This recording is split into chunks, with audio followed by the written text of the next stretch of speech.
YouTube family? Welcome back, or welcome to Recruiting Board. It's the RB Show, episode number 4. Like, share, and of course, subscribe to the best family here on YouTube. That intro, absolute fire. We got a couple of topics today, mainly gonna be discussing the tournament brackets and some of the outcomes that I think are to come. And we're gonna be talking about the disastrous Everett situation. The disastrous Everett situation. Oh man, I gotta emphasize that point of view again. The timestamps will be below if you want to skip or go ahead. Answering some fan questions as well. Yeah, and that's right, I got a BB&N sweatshirt. If any of you guys got team merch I can have, let me know on Instagram or on Twitter. I think that's all I got. I ain't got no sponsors. Let's jump right into the video.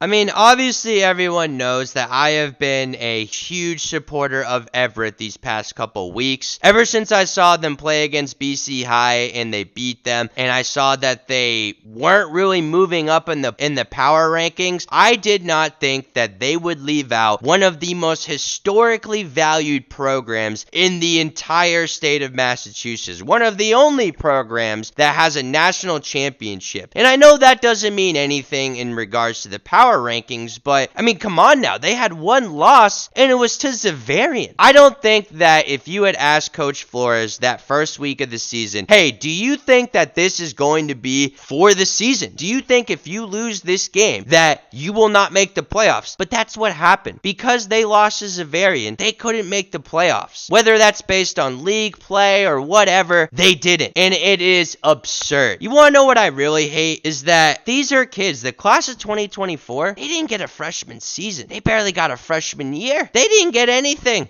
They came into school the fall of 2020. And this is how they go out. They go out with a one-loss team. There's just so many matchups that I think Everett could have won. I think they could have beaten LS if they had played him. I think they could have beaten Needham. Maybe upset a Xaverian, but now we'll never know. And I just think it's unfortunate. Coach Flores came in, I think it was either late June, early July, had to get a whole new staff, meet the kids. And his first game is against Xaverian, who ends up being a top 3 team in Massachusetts. To some people, top 3 team in Division 1, definitely. That was their Super Bowl, if you look back at it. That was everything. What do you do from here on out? Like, they can't control if Revere or if Lynn isn't good or if Lynn Classical isn't good. They can't control any of that. I just feel for these kids, man. They put in so much time, so much effort. They did everything that they could. In Everett, there's a championship tradition. Those kids watched DiBiaso's championship teams and said, I want to do that for Everett one day. I want to be a part of the Crimson Tide. In the years of schools, picking kids out of public schools, kids leaving public schools, what does this say?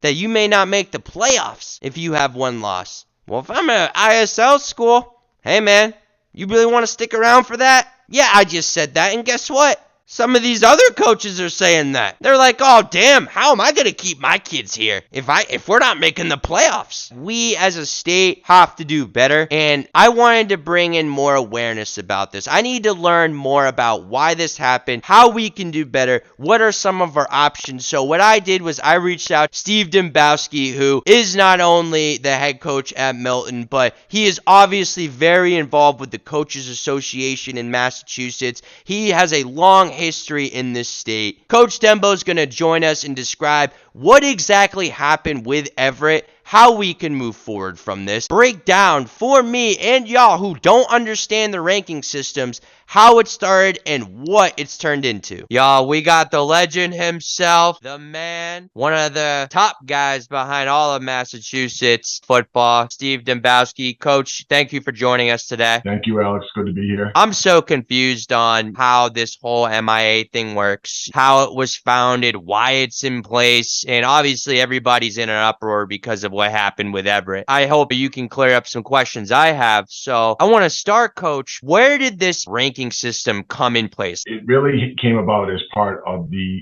statewide plan. And the statewide plan was a venture that the board of directors put on to the TMC, the Tournament Management Committee, to find a way to create equal tournaments in all sports. Along the way with that, the MIAA dropping any NCAA rules that they played under. Football, volleyball, and baseball were then moved to federation in a way to, again, try to align the tournaments. They had the big presentation where they went around and did the dog and pony shows in the different districts to let people understand that they were going to modify the tournaments so that the best teams didn't play in a sectional championship or even in a sectional semifinal, because as most people know, the state is very strong in participation of schools in the East. The North and the South territories, as we knew them, have about 180 plus football schools, and Central Mass has, I believe it's at 48 right now, 30 something out in the West. So the way it worked in the past was that the combined Central Mass,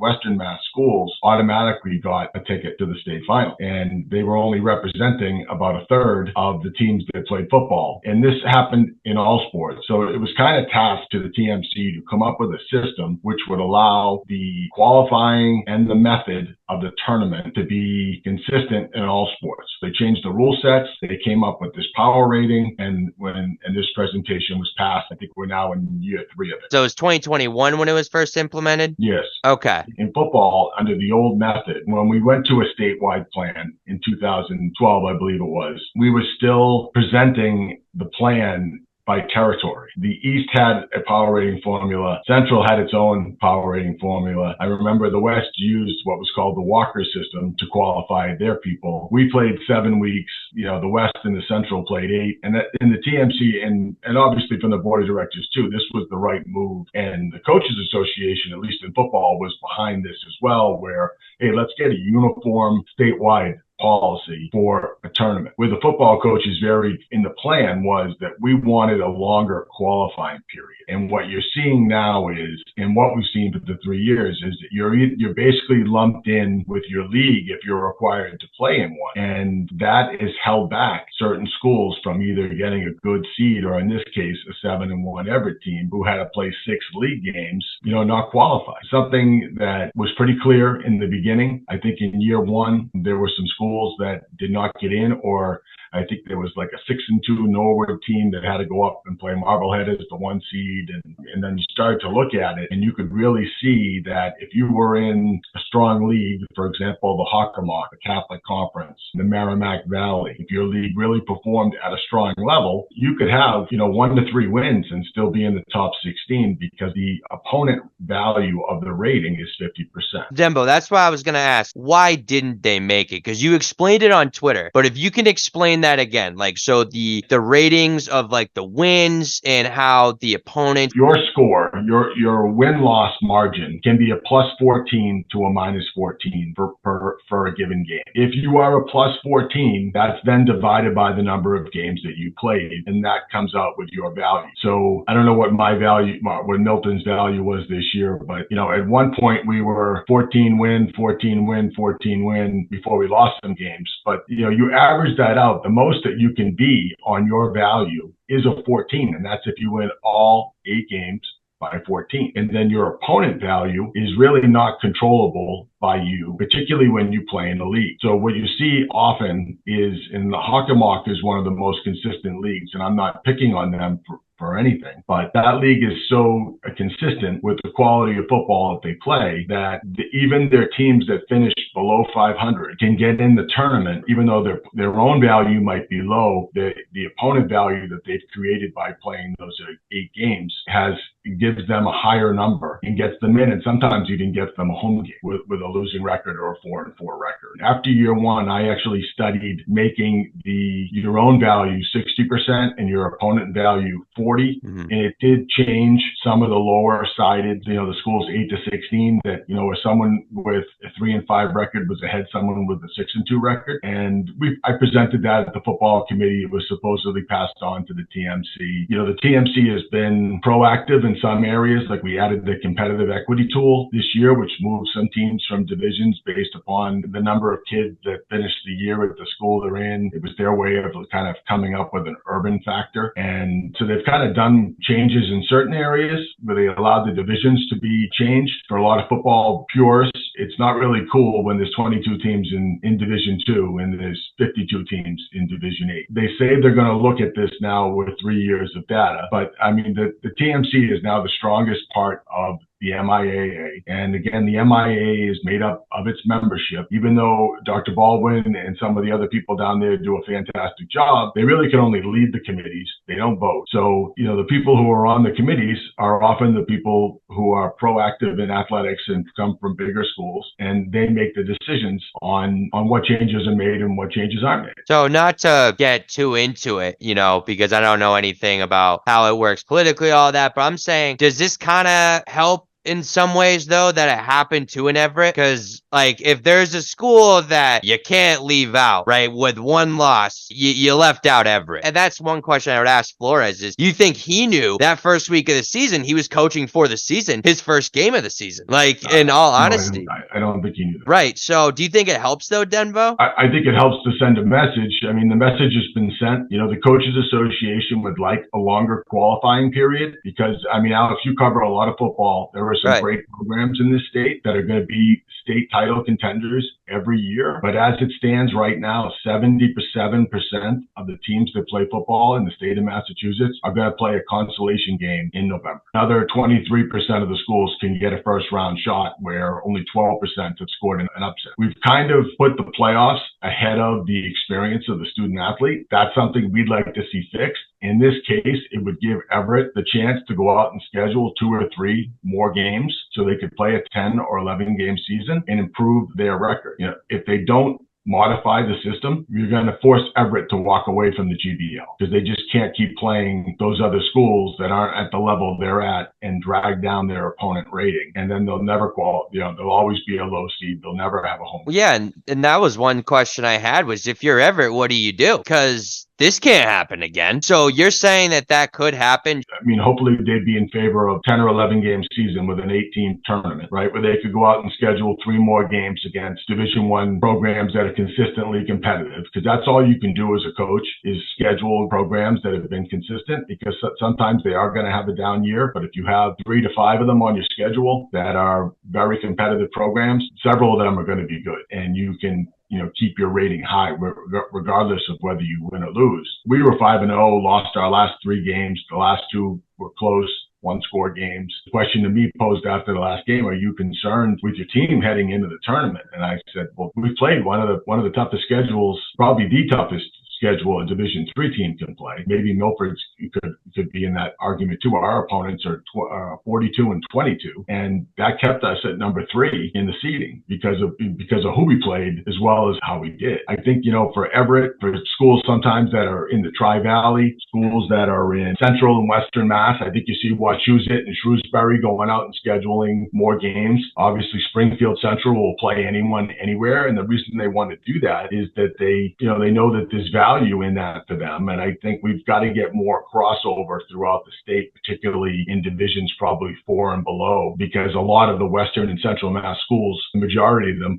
compete in 6 to 8. You got to get more schools that are willing to travel and create some rivalries, basically spread the consistency of the power rating number. Basically, to sum up, your opinion, your 2 cents, which in the state of Massachusetts actually means a lot more, by the way. What would you say is the next steps as to how we can change? I don't know another state in the country that does this. I'm from New Hampshire, where it's real cut and dry who makes the playoffs and who doesn't. I'm not nearly as many teams, but again, I also lived in Alabama, where there's more high schools, and it's bigger football. And again, it's more cut and dry. I don't understand this. Okay, well, there's a few things that you can do. All right. Number one is the power rating can be modified. How can it be modified? You can add a number for a win, like we used to do. A 3 or a 1 points for a win. You can tweak the percentage more towards your own value than your opponent value. I did a study where it was 60-40. I would argue that it should probably be 65-35 from a percentage standpoint. You should win the game. When I lost last week by 1 point, it didn't really have any effect on our power rating. Close game, we missed an extra point. It's a 1 point game and there's no change. But so that's one way you can do it. The other way is you can increase the sample, which I think is the better way for the sport in general, because right now,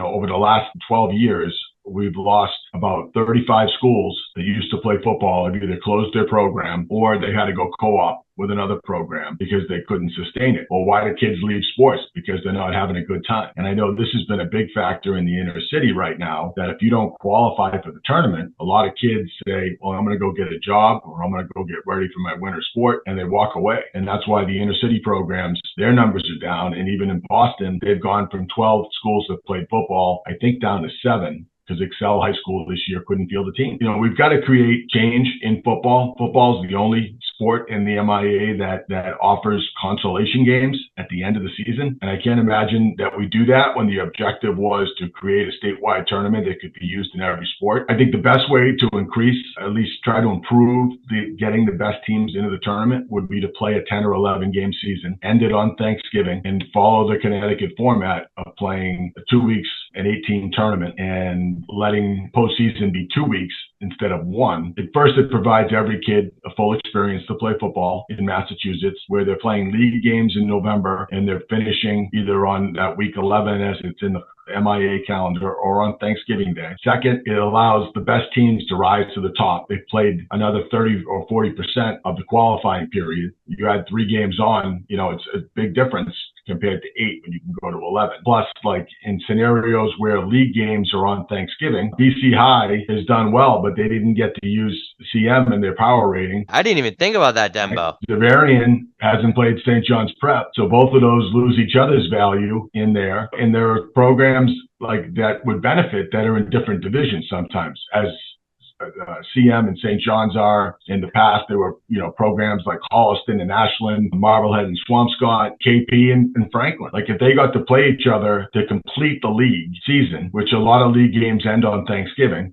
I know for my guys, we'll be playing on Thanksgiving for a piece of the league title, and that will mean a lot to our kids. Playoffs will either still be in the final or will be out. It's a very weird emotional time for these kids as they end the season either with consolation games, a playoff game, and a consolation game, or 2 playoff games, a loss, and then a Thanksgiving Day rival. It really is a roller coaster of emotions that I've witnessed over the last, dozen years. And really, it's not in line with what the objectives of the statewide tournament are. And we're hoping that we can improve all of these things: the power rating, the tournament, the football playing experience. The next chance we can do it is 2025 season. Appreciate it, Dembo. Is there anything else you want to speak on? First step is raising awareness, which is, I think, what we did. But is there anything else you think we can do to help? No, I mean, I think these issues have been brought to the MIAA, to the Tournament Management Committee. They are being discussed. Jim Clark, who came up with the formula, does a great job of listening and producing the numbers. They obviously got the numbers out on Sunday this year, which was a big benefit to coaches. The previous 2 seasons, it was on Monday, which was like killer. And when you're trying to play a Friday night, you don't have Sunday prep time. So, I mean, they are listening and changes are being made. It's just, the hardest part, I think people don't really understand is that, even though we have administrative people at the MIA, they are not on the committees. They don't make the rules. They make judgments on what the rules are and how things are handled, such as, the Bishop Fenwick case. But for the most part, these things are being voted on by the board of directors or the tournament management committee or the sports medicine or the particular sports committee. And those are all made up of member schools, whether it's a principal, an athletic director, sometimes there's an official or a coach on these committees. And there isn't a lot of coach representation. Typically, like on the football committee, there are 18 members. There's 1 coach. Now, some of the other guys are AD coaches or AD vice principals that are on the committee. But, you look at like other states, there is a larger percentage of coaches that are on the committees, which I think would be a good thing. But we have to try to take, small wins. The fact that we do have a statewide championship is good. This tournament overall has been a better tournament. I just think we have to look at providing the full experience for the players who play the game and making it as good as we can, because at the end of the day, only Randolph has won as a double-digit seed in the 3 years. And, if they had, played 3 more games, they probably would have had been in the top 8. And I think that most people don't realize that, you add 3 more games to that power rating number, you're going to have an opportunity to be in that top 8, regardless of what your league is. And I think leagues in football, are going to be in trouble, particularly like the Greater Boston League, if we don't make changes.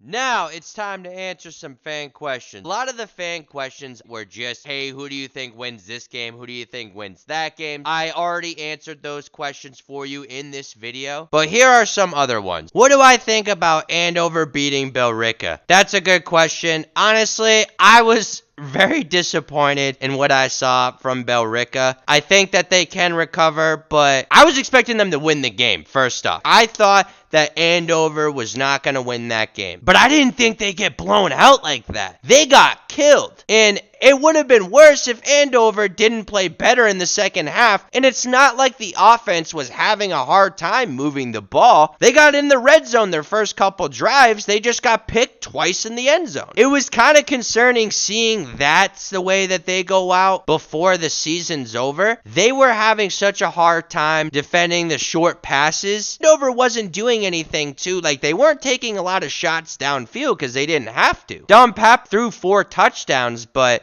only threw for 160 yards, I think. Andover, I think, is legit. I think now, especially watching them, that clearly they just had a bad game against Methuen. So I think in the playoffs, they can make some noise. I think that they definitely got a good seed for them. They'll play Franklin, and then what I think they'll do is play Lincoln Sudbury the next week. But it didn't really affect Billerica too bad in terms of the rankings. They only went down to 2. Ultimately, I just was kind of disappointed. I'm not going to lie. This one I actually really like. Compare basically the 2021 season to now. And for those of you who don't know, 2021 was kind of like my first full-time season, like in it. I really got to know the state. I would say the ball is definitely a lot different in 2023. Especially ISL football is a lot different. In 2021, really the ISL was decided the last game of the season was between BB&N versus Milton Academy. Both of those teams were undefeated. I had seen BB&N entering that game play Governors, and they looked dominant. And everyone knew at the start of the season it was going to come down to those two teams. When they met, it was basically all Milton Academy and won the ISL. Would go on to play Loomis in the Knepsack Bowl and lose, unfortunately. At that time, it really was those two teams and everyone else just played in it. Lawrence Academy, they were okay that year. Govs was okay. Belmont was the teams kind of struggled. In terms of the MIAA, I would say that 2021, that was a very fun year for the MIAA because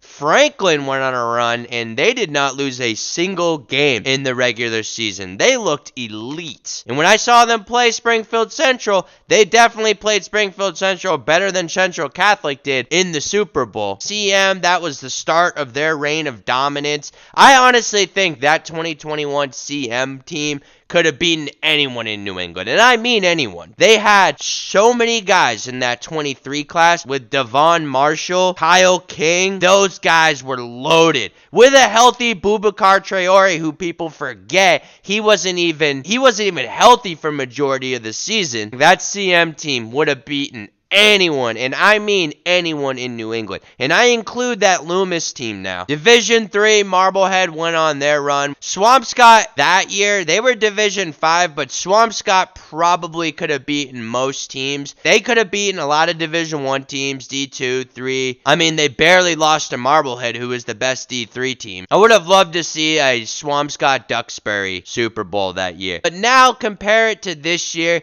the ISL is much more even. Really, the past 2 years, the ISL, everyone's beaten everyone. St. Seb's just beat Milton last week. Lawrence Academy beat Tabor this week. Belmont Hill beat BB&N. And that just wasn't happening in 21. So I'm personally a fan. Some people think ISL football, the competition's gone down a little bit since 21.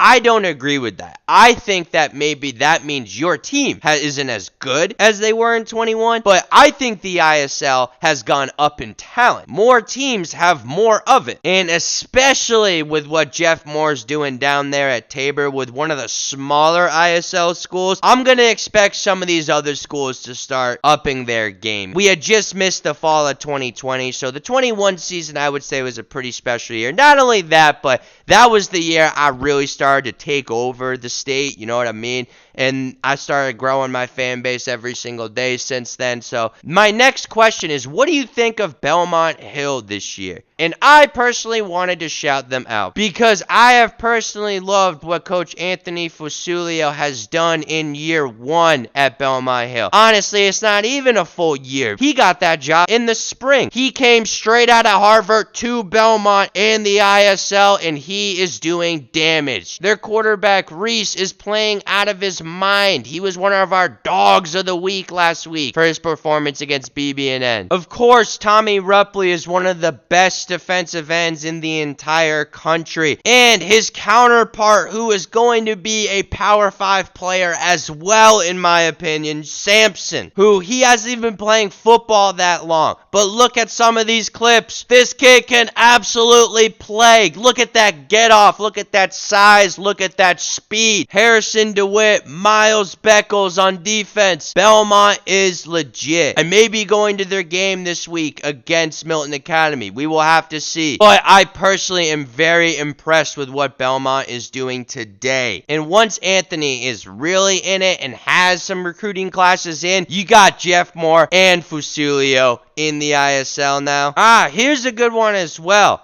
If St. John's Prep and Xaverian were to meet in the Super Bowl, what would happen on Thanksgiving? That is a very good question. And if that were the case, I am going to be bugging the hell out of Coach St. Pierre and Al to get answers on that. But in my opinion, I think what you're going to see, Xaverian and St. John's Prep beating the shit out of each other for 2 straight weeks. I can tell you just from knowing both those coaches, they're not losing to each other. That game means a lot to alumni. And on Thanksgiving alone, they're not just going to look past it, and they're sure as hell not going to look past it in the Super Bowl. It doesn't matter even if they rest the starters. The backups are going to beat the shit out of each other. It is a rivalry game. The turnout will be good regardless.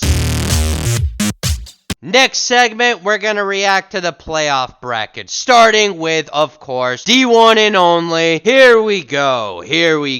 We're just going to go through match by match. St. John's Prep versus Leominster. Osiris Lopez is one of the best quarterbacks in the class of 2026. This is going to be the best talent he has played in his entire high school career. The plays I have seen him make, he is electric. The kid already has a BC offer and maybe the best quarterback that Prep's seen this year. We saw them in 2021 actually play Tucker McDonald when he was a junior, and he did a little bit of damage. He was hands down the reason why Wachusett was even in that game. Ultimately though, I do think Prep handles business. BC High versus Taunton. I think this is the most interesting and evenly matched game in the entire first round. Taunton, a team who lost a couple of games really close. Against Franklin, they had some special teams errors that lost them the game. By the way, shout out to the receiver, Jose Toron, who actually just broke their school record in receiving. They have 3 losses on the year.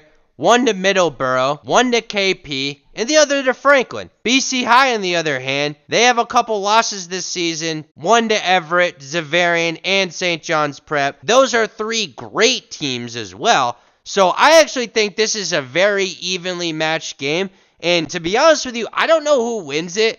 I kind of want to pick Taunton, though. Taunton's actually won 3 straight, while BC High actually faced the harder part of their schedule on the back end, again, having to end with Prep. So I actually think that this game is going to go to Taunton. And I may be at that game. I still haven't decided what game I'm going to go to Friday night. We will have to see. Let me know in the comments below, because this will be up on Thursday. Next game, Andover-Franklin. I think Andover's going to win it. I think that Franklin, from what I saw of them, them when they did play Central Catholic, they had a very tough time of defending the spread, and when athletes got in space, having to shut that down. Not only that, but Andover's run game is definitely stronger than Central Catholic's with Dante Berger back there. Franklin was blanked by Central Catholic, and Andover beat Central Catholic. Not saying that those two directly relate, but there definitely is some parallels. Lincoln, Sudbury, Weymouth, two teams who are very similarly built in terms of the style of play they have. They both spread teams. However, Lincoln Sudbury does go under center more. I think that I would give this to Lincoln Sudbury, though. If there's anyone that got good placement in this tournament, I think it was Lincoln Sudbury. Lincoln Sudbury playing Weymouth and then potentially Andover in the next game, I think is very interesting for them. Now let's go to the next side of the bracket. Xaverian versus St. John Shrewsbury. Xaverian is going to win that one. St. John Shrewsbury started off kind of hot, but I think Xaverian wins that one pretty handily. Would have loved to see a Xaverian Everett rematch right here. Springfield Central, Central Catholic. Very interesting playoff scenario here. Week 1 rematch and Super Bowl rematch from 2021. Not only that, but I mean, if you knew what happened when those two teams played each other earlier this year, I don't know if I would let that game happen again. But it is what it is. Central Catholic, you know, they're the little engine that could. They're in the playoffs. They're Blake Hebert-less right now, but I think that this is a game. Hey, if you want some revenge and you want to prove you're legit, you got it. That would be something if Central Catholic was able to upset Springfield Central. How on earth does Springfield Central go from number 3 in the power rankings to number 7 in the playoff rankings? Just, what? They were 6th the year before. Like, really? Really? If what I think is going to happens, though, next week we're going to have a Xaverian Springfield Central rematch. And bruh, you already know where I would be on Friday night of next week if that were to happen. With all that said, guys, I do want to apply the Raiders regardless because they had so many injuries and they were young and they still were able to make the playoffs. Next game, Needham versus Westford Academy. I'm going to give this one to Needham. Honestly, I don't know too much about Westford Academy. Needham's defense is one of the better defenses in this state. They're tough, they're gritty, they're big, physical. They're going to come after you. Like LS, I kind of like their seeding right now. They're in the lower half. Xaverian and Springfield Central are going to knock each other out. I was kind of hoping we may see an LS Needham rematch in the playoffs. Maybe we see that in the Super Bowl. That would be very lit. Next, we got Methuen versus Natick. This one, I don't know, because Natick, very technically sound defense. The games they have lost have been very close and they've been to good teams. Their offense has taken a significant hit since Damon went to BB&N. And Methuen, on the other hand, has an explosive offense and kind of a vulnerable defense. These two teams could not be any more opposite. And it has showed in the losses that they've had this season. So I think if there was an upset to happen, it would probably be here. It would be basically Natick just schemed up Methuen really well. However, I think Methuen wins this one. So here's my final bracket for Division 1. Do you agree? Do you disagree? Let me know in the comments below. Division 2. And I am thrilled already to see that Denman RVT made it. This was a team who earlier in the year I was saying, yo, what does Denman RVT have to do to slide up to make the playoffs after they had a strong start to their season? And Denman RVT is going to go on the road and play King Philip this week. And that game, guys, after much research on both teams, I personally think that King Philip is going to win. Denman RVT's Cinderella run to the playoff is going to end. KP is going to continue their run of dominance. not losing a game all season, dating back since the Super Bowl of last year. Really, KP has won majority of their games in the past 2 years, other than losing to Franklin and CM. Next matchup, we got what I think is honestly the most evenly matched up game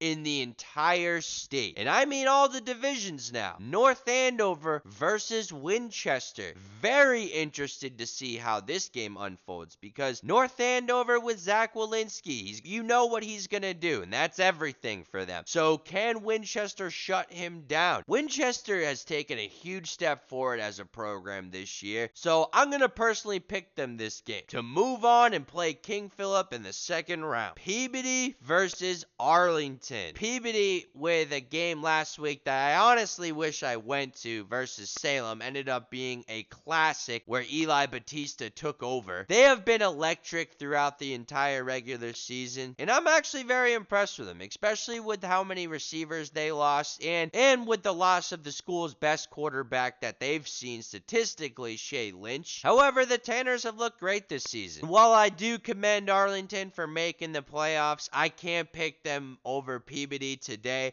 They've had some tough losses this year to some great teams, I will say, and they do have some good players on Arlington, specifically running back Caden Mills, who has had a great senior season. I'll say this, the Tanners have looked vulnerable on the ground, so if Caden Mills can pop off and have a great game, maybe they can upset the Tanners in round one. However, I just think with Peabody, with the firepower they have offensively and the type of football they're playing right now, I think that they're going to beat Arlington in the first round. Barnstable versus North Quincy. North Quincy has been putting up good numbers statistically, but I think Barnstable is going to win this one. Since their loss against Mansfield, they have been on a tear offensively, putting up 40 points in back-to-back games. So I think Barnstable keeps rolling this week offensively, and they move on to the next round where they will play Peabody.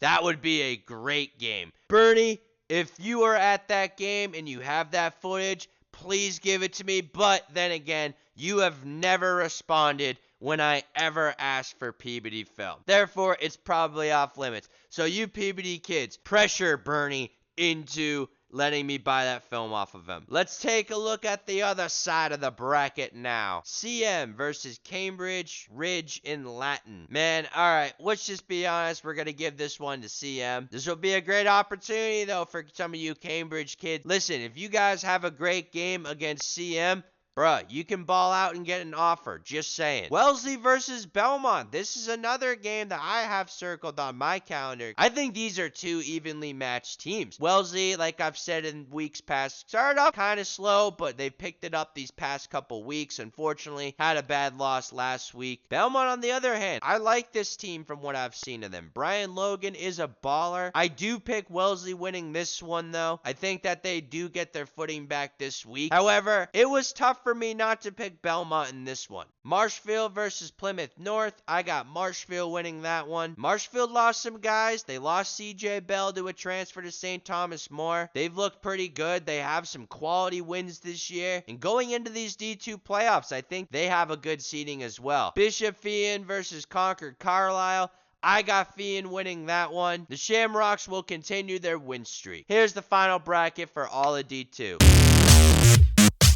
These three.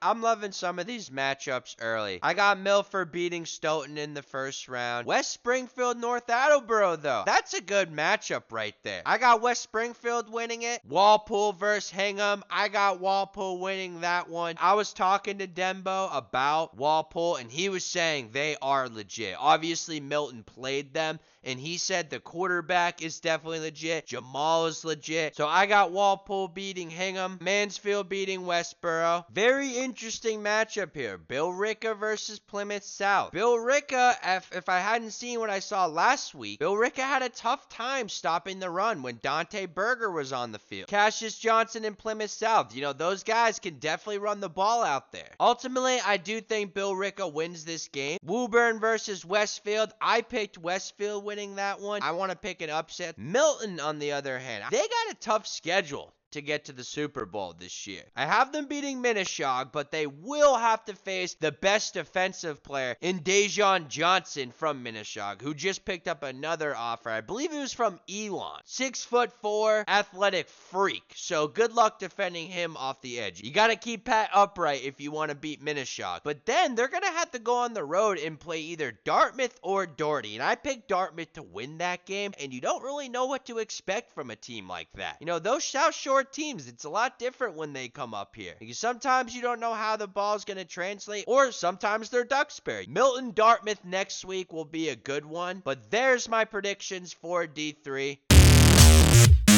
D4. Duxbury's reign of dominance in Division 4. Man, it started off kind of shaky with a loss to Hanover, but Duxbury, I think, has recovered, claimed the #1 seed, and I think ultimately will move on and beat Bedford. Alex Barlow, Trevor Jones, and his crew will be looking to repeat this year, and are definitely my favorites in D4 to do so. The most notable upset I have in the Division 4 playoffs right now is I picked Marblehead over Middleborough. The Magicians, I mean, those are some of my most loyal fans here, and I honestly want to see them run the table. Do I think it will happen?